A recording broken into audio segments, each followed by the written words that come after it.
My name is Buchtík, and my colleague is Tomáš Hampejs, and he would like to tell you a story today. But at the very beginning, one big disclaimer.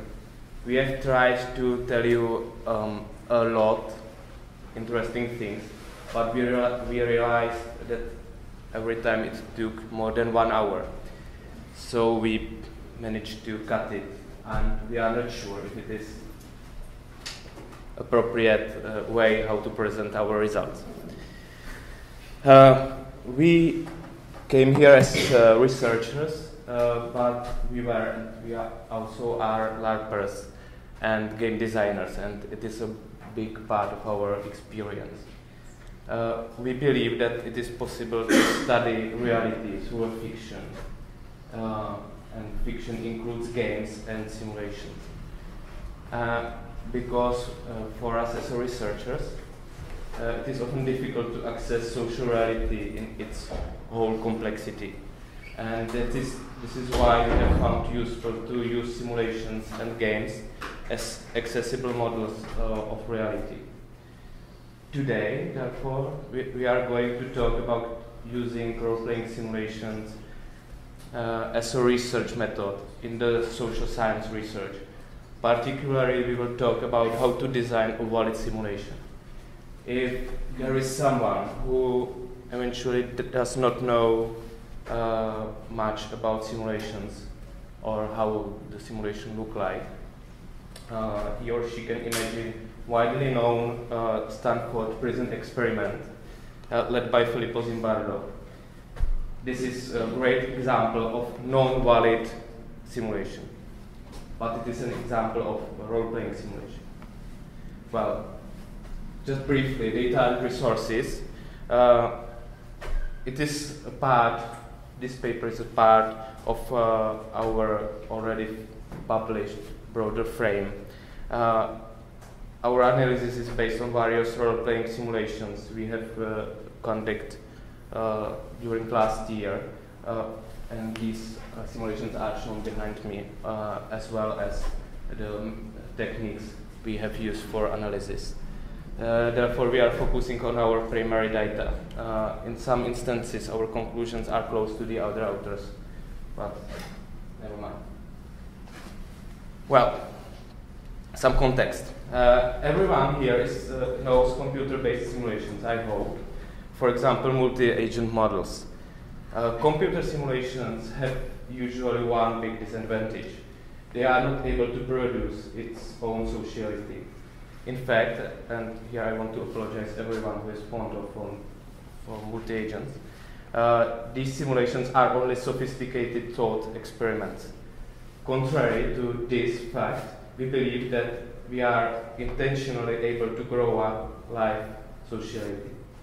We follow the established tradition of social simulation done through agent-based computational modeling.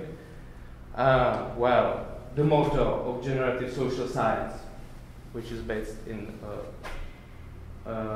multi-agents, is if you didn't grow it up, you didn't explain its emergence. We adhere to the generativist basic question, our own question: how could the decentralized local interactions of autonomous agents generate the given regularity? Okay, so this is the place where I should follow. As we said, we chosen the computer simulation as a kind of narrative to introduce you to our problem, role-playing simulation. And we are doing something at least a little queer on this conference, and we sort of feel queer in many dimensions of that word. That we are really talking not about games, but we are talking about reality. And we think that we can get to reality through games. And in simulation kind of field, which is a big field with all its problems, there are several categories which they are used as to illustrate what these simulations are for.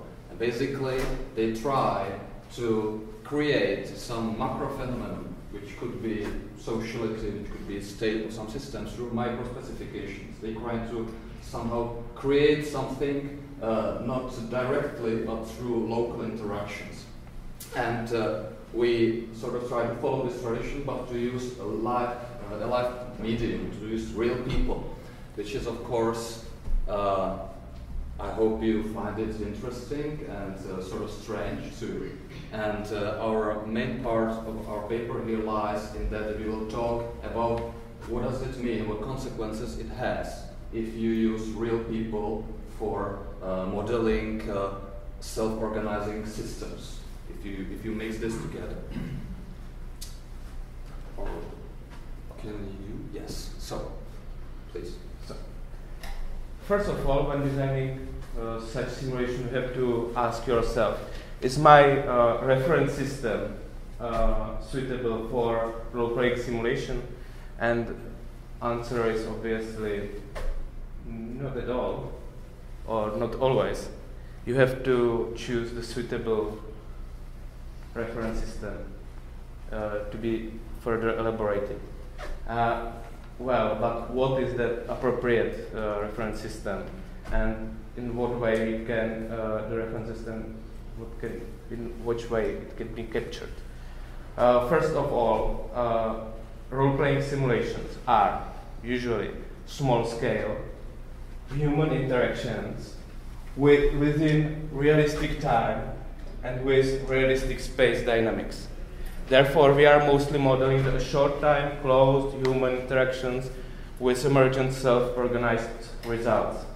It means that we cannot simulate micro-historical or micro-social processes as a whole, but we can simulate their micro-constituents, for example, individual negotiations and decision-making processes. We have found that the most appropriate reference systems are small-scale interactions, subgroup interactions, intergroup interactions, group dynamics, conflicts or other dramas, especially in social order. Of course, this should not be taken strictly. You can find simulations which has not fit any of the above mentioned categories. But certain macro phenomenon has to be reasonably reducible to microspecification, and that's the core of our speech.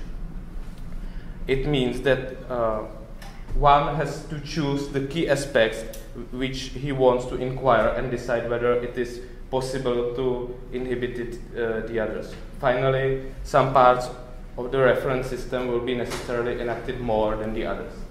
What does it mean? We have already argued that the reference system is usually too complex and we have to reduce it.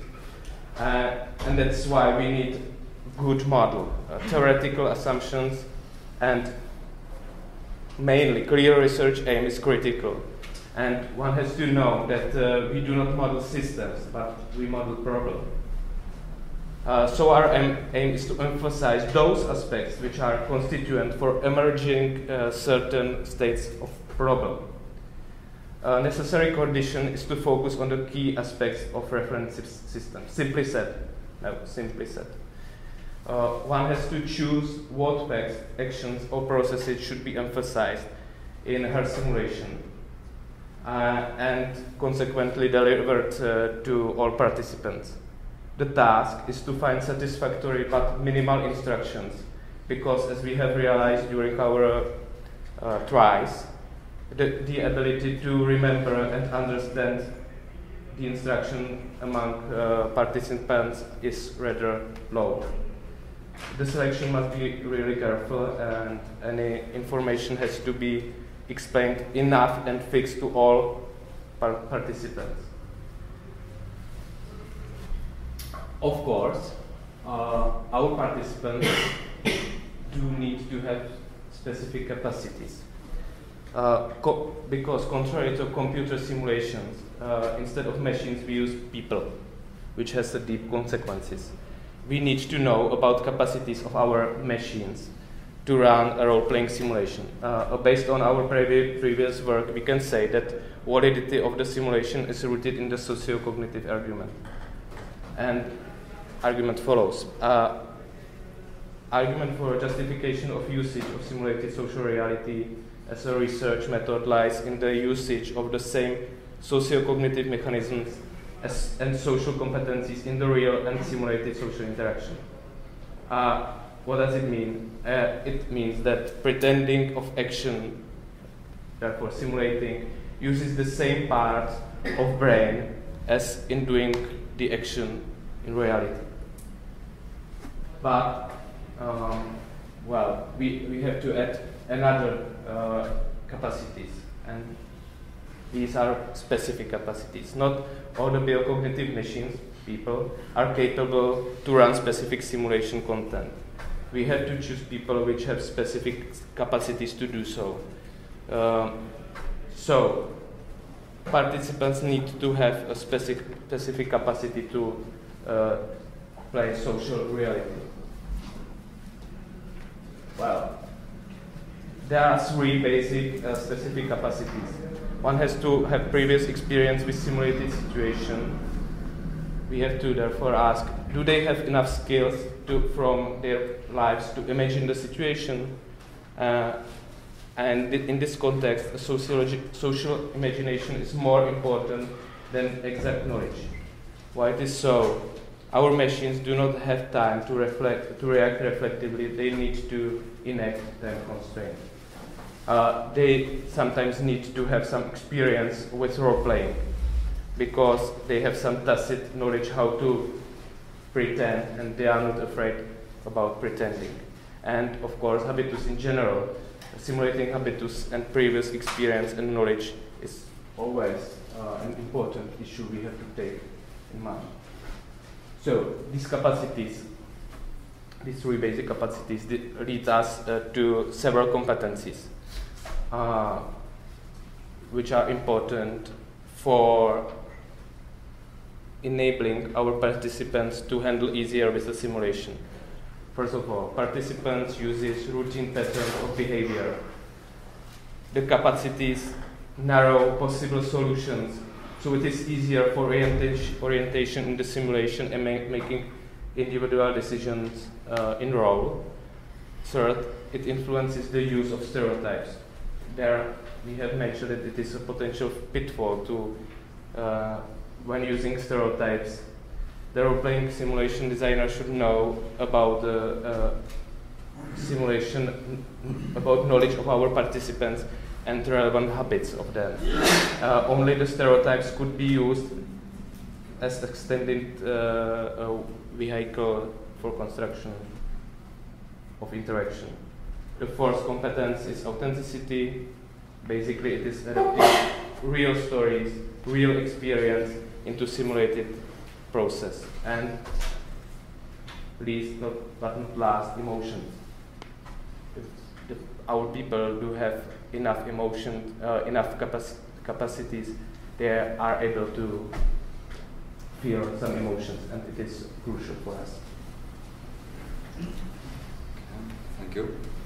So, so far we are introducing you to our sort of central categories about how to talk about role-playing simulation, and if we're talking about that we have different medium than computers, we have this metaphor of humans as biocognitive machines, and so we are trying to tell a story about what are the capacity of these machines to run a role-play. And Martin here was, let's say, talking about something which we call base or specific capacities. This is something which the people actually brings in front of you. This is that you are a human, you can product and follow social order, and you probably have some specific life experience which entails you to be more perceptive to certain social orders than others. But to really run something in this media, we actually need to be able to inject some kind of a new behavior to the people. We have to hack into through the available interface of people. And so we will talk about design capacities and about how we imagine that we can inject these capacities to the people as this medium which will run the simulation. And we need to stress that these base and specific capacities need to be sort of activated. There is a potential which needs to be used, and this is designed. There has to be sort of taught and become available for people to use them. I just click it. That's all. Yeah. Okay. So let's start with taming and activating. When you work with real people, you actually need to care about them. After Zimbardo, which made a very famous role-playing simulation, actually there was a stop of this method used in social psychology. It's not exact, but let's say after 80s, psychology is more concentrated on cognition and isolated people and stop study the human interactions. And the ethicality as a reason was actually in the middle of the problem. We don't want to damage people. We believe, and we don't have time for this argument that we're role-playing, we are not damaging them. But still we have to care them, at least that we have to tame their capacities in a way that they have to have a right motivation to do this role-playing for us. For role-playing, and we mean it's active, engaged form. When you use your whole body, you need to be motivated to do it. You need your full potential. It's not something which you can do like reading Facebook at the same time. And so the people need to have a trust for the experiment, for the simulation, for you, and for the design. You need to encourage the confidence of your medium that they are able to do that. We believe that role-playing is basically a capacity everyone has, but we usually don't know it, or we do not believe ourselves that we can pretend. And well, we believe that we can. Pretending is kind of like basic social activity in many ways. And here we are about the basic capacity, 5 minutes, wow, which enable us to design things which people cannot do in their normal lives, or they usually don't, or they think they don't. And this is role and story. This is the design capacity which we will impose on our medium and hope it will connect together with those base and specific and create our agar, our medium, which will make our emergent sociality possible. With role and story, we mean something which you probably know, like there are 2 dimensions and there is a reflective. We can talk about role, we can talk about story. This is kind of narrative which use words. But for role-playing simulation, there's a very important something which we call effective dimension of role. And this is that every role is a part of some systemic relations. It has to be embedded in the story, it has to be embedded to the net with other roles, and it has to create this system, which is that means it's everything is interdependent there. And for this making effective our story and our role, we ask how to do this, how we actually can enable something like that. And this is a problem we share with every game designer, how to actually make the game a part of the human so he can enjoy it and like feel it important. And usually when we talk about role, we think that people have to internalize it. Like that means that I have it on a paper and I have to learn into my memory.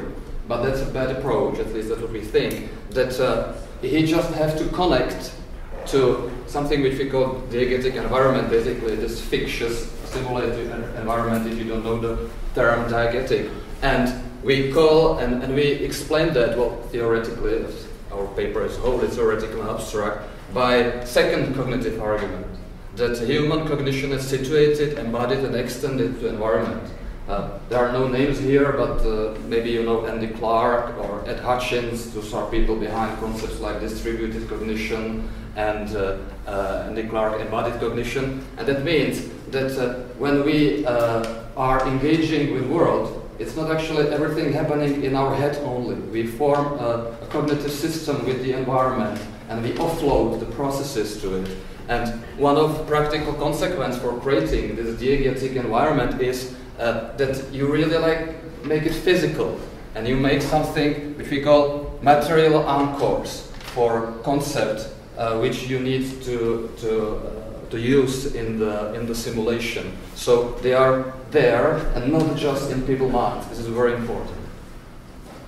And there is a process which we 2 minutes call, just so you know when I will end, that this boring conversation will end soon. You will not suffer a lot. So induction is a strange term which we use for naming a process. How you actually make this diegetic environment connected to people's minds. I mean, diegetic reality connected through this interface of our mind through process when we sort of do it all. That's tautology. I will find myself in a few seconds. Okay, here we are stressing that you are not teaching people something new. You are connecting them to some taskscape, to some environment. And you can do it in a cold and hot way. Cold is when you actually just give them a paper, and this is enough, and you can try to represent it. And hot is that you will somehow guide them physically. You will teach them in a more practical, physical way. And important thing is that this induction to this diegetic reality is not happening only at the beginning. It's happening all the time throughout this simulation. Because when people are in the simulation, that doesn't mean that they like close their eyes and they don't follow the reality. They somehow will be dualistic in that way, and this game induces them more and more to this diegetic reality. Yes, here is something word which you should know. Immersion, probably the game studies, this is still a used term. We just want to stress here that immersion is not one. There are many of them, and actually this induction process at the beginning or in the game should lead to it. And this immersion is a word how to describe that actually the cognitive system of this biocognitive machine is connected to the environment, and they sort of form some kind of a reality. Here we come to the end of our story, that we not only want to talk about serious games, but we want to talk about scientific reality. We want to talk about explanation, about prediction. And this is something which the multi-agent simulation, in a way, really can, and we want to follow. But it is not enough to create some sociality, because this is practically very cheap in role-playing. You can, with a few instructions, create an artificial sociality, and hey, does it mean that you're a scientist? No. You actually need to precisely know how you did that, and whether the emergent sociality comes from the people, or from your design, or where it is connecting together. And this is like the crucial point of valid simulation, that you understand from which causes the emergent sociality is happening. Here is a very big table where we want to look really sophisticated and scare you. This is like a systematization of everything which is said here, and I probably don't have time to really explain it. Just validity of simulation is something which is a complex, combined things. It has several phases at least, and you can see at the beginning, the first row, that there is some moment when the experimenter is just thinking on the table and creating a design, and then there is a moment when he is actually running the simulation. And when he wants to validate his simulation project, he needs to do it after the whole cycle. And basically, for using role-playing simulations as a scientific tool, you definitely need many runs of the simulation. And from these runs, you can analyze in some way how actually valid are the several parts. Important thing which we didn't talk at all is that you not only use your people, your medium passively, but use them actively. This post phase is very important. Not only you are like the flushing your diegetic reality from people, but you are actively using them as an information source, as a validation for what happened there. Because we are talking about subjective reality. We not only measure behavior, but we want to know what is happening in people's heads. Okay. And this is, I hope, the last slide. So we wanted to tell you that role-playing simulation as a scientific instrument is halfway between two worlds. One is really simulation, and one is, let's say, social science experiment, a psychological experiment. And it can inherit problems and bad biases from both of its parents. For modeling and simulation, there's a problem that it is almost map one-to-one. And as you probably can imagine, map one-to-one is not useful. Or for experiment, it is actually so complex that you have a problem to isolate the single features there. So you need to go like in between, or if you want to really use this method, and create a good problem for this method. Not every problem is good, and to use this integrative method as your tool, you actually need a lot of scientific knowledge prior to your experimentation. So let me conclude that even it is probably a relatively high-cost method and it is complicated, it can create something like almost any other method cannot. It creates almost real sociality, which you can experimentally tap, like you cannot in the real world. You can repeat it, and that's very important and useful. Okay, thank you very much.